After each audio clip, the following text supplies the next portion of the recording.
সালামু আলাইকুম সবাইকে। আমি আব্দুল্লাহ তুহিন। আজকে চট্টগ্রাম বিশ্ববিদ্যালয়ের ডি ইউনিটের একটা মার্ক কোপ দেওয়ার জন্য আসলে তোমাদের সাথে টপিক শেয়ার করব। ব্যাকগ্রাউন্ডের জন্য খুবই দুঃখিত, কিন্তু কোপ দেওয়ার জন্য কিন্তু ব্যাকগ্রাউন্ড প্রয়োজন হয় না, কোপ দেওয়ার জন্য প্রয়োজন হয় কি টপিক পড়াচ্ছি সেটাই। ওকে, আজকে আমরা সাবজাংটিভ নিয়ে আলোচনা করব। এস সাবজাংটিভ টপিকটা অন্যান্য বিশ্ববিদ্যালয়ের জন্য খুব একটা ইম্পর্টেন্ট না হলেও সিউর জন্য অনেক অনেক অনেক বেশি ইম্পর্টেন্ট। কোয়েশ্চেন যদি তোমরা দেখো দেখবা প্রিভিয়াস ইয়ার যতগুলো কোয়েশ্চেন আসছে সেখানে সাবজাংটিভ থেকে অনেক অনেক অনেক অনেক কোয়েশ্চেন আসছে। প্রতি বছর একটা প্রশ্ন সাবজাংটিভ থেকে থাকেই।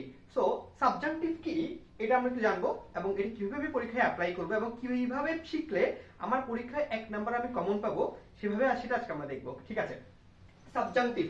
ওকে, কিছু ওয়ার্ড আছে ইংরেজিতে, যেমন হচ্ছে important, important,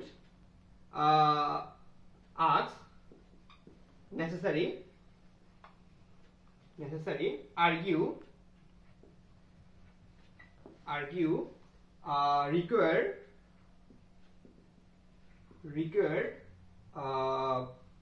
move।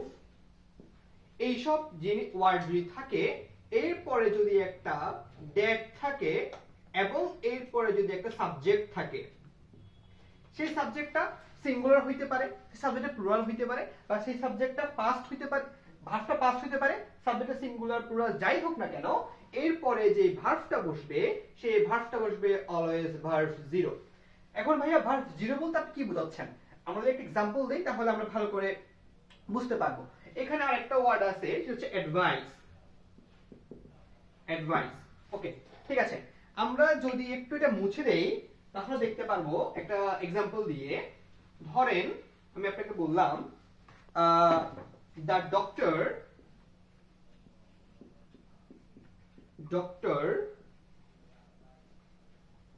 suggested that he dash smoke king। এখন দেখেন আমরা নরমালি কি চিন্তা করব? আমরা চিন্তা করব ভাই প্রথম কথা যে সাবজেক্ট আছে, এখানে আমার ভার্ব টু, তার মানে আমার এখানে স্টপ হওয়ার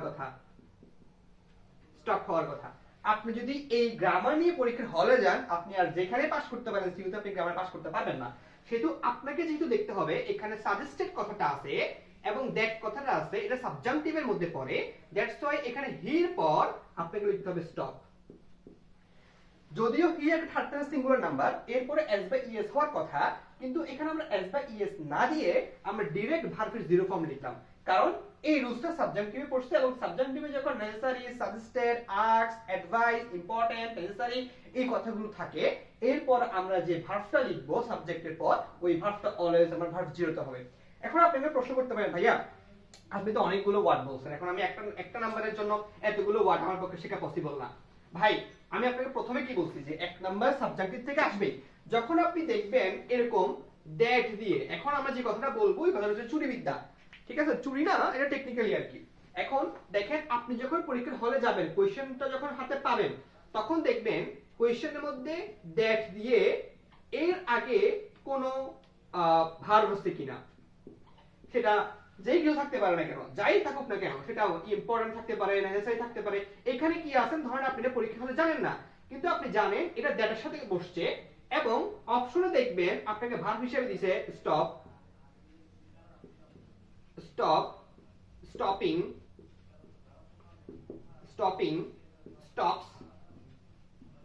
স্টপস, আর একটা দিয়েছে ধরেন স্টপড। এখন দেখেন আপনি যখন সাবজাংটিভের রুলসটা পরীক্ষার হলে জেনে গেছেন, যখন আপনি জানেন যে সিউতে এখানে কোশ্চেন আসে, তখন আপনি যখন দ্যাট যুক্ত একটা সেন্টেন্স লিখছেন এবং এর আগে যাই হোক না কেন, necessary, important, argue, ask, advice যাই হোক না কেন, আপনি যখন টপিকটা ধরতে পারবেন তখন আপনি চোখ বন্ধ করে এখানে অপশনগুলো কাটা দিয়েই আপনি রাইট আনসার বের করে ফেলতে পারবেন।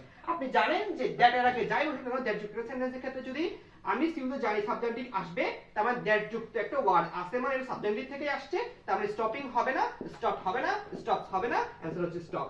এভাবেই আপনি একটা মার্ক খুব সুন্দর করে কারেক্ট করে আসতে পারেন সিউতে। এবং সিউতে যারা ডি নাম্বারে, ডি ইউনিটে যারা ইংলিশে সার্ভাইভ করতে পারবে, তারা নিশ্চিত একটা সিট সিউ দখল করে ফেলতে পারবে, কারণ সিউর কোশ্চেন খুব একটা আহামরি কঠিন হয় না। কিন্তু আমরা ইংলিশ নিয়ে ভয় পাই কারণ সাবজেক্টিভ আমরা আগে জানি না, আমরা ড্যাংলিং মডিফায়ার কি আমরা আগে জানি না, আমরা পজিটিভ ভার্ব দিয়ে কখনোই কোশ্চেন শিখি নাই। তারপর হচ্ছে আমরা এখানে জানি না আমাদের ইনভার্সন থেকে কিভাবে কোশ্চেন আসে, ইনভার্ট থেকে কিভাবে কোশ্চেন আসে, ইনভার্ট কোশ্চেন থেকে কিভাবে আসে, আমরা এগ্রিমেন্ট পড়ি না। ওই কারণেই হচ্ছে আমরা এইটা সি ইউনিট অথবা বি ইউনিট কোথাও আমরা পাস করতে পর্যন্ত পারি না। এমনকি আপনি দেখেন এই টপিকটা 183 পেজ টোফেল। সো আপনাকে যে কথাটা আমি বলছি, যে উদাহরণটা দিছি, ওই উদাহরণটা দেখে আপনি টোফেলের এই পেজটা খুলে এখানে যতগুলো এক্সারসাইজ আছে আপনি সবগুলো পড়ে ফেলেন, দেখবেন এখান থেকে আপনি একটা মার্ক শিওরলি কমন পাইছেন, শিওরলি কমন পেয়ে গেছেন। ঠিক আছে, আজকে এই পর্যন্তই। আমরা অন্য একটা বিষয় নিয়ে আলোচনা করব পরবর্তীতে, এবং আপনারা যদি চান আমি ডি ইউনিটের যে ইম্পর্টেন্ট টপিকগুলো সিকোয়েন্সে আপলোড করি তাহলে আপনারা অবশ্যই কমেন্টে জানাবেন। ঠিক আছে, আল্লাহ হাফেজ, বাই বাই।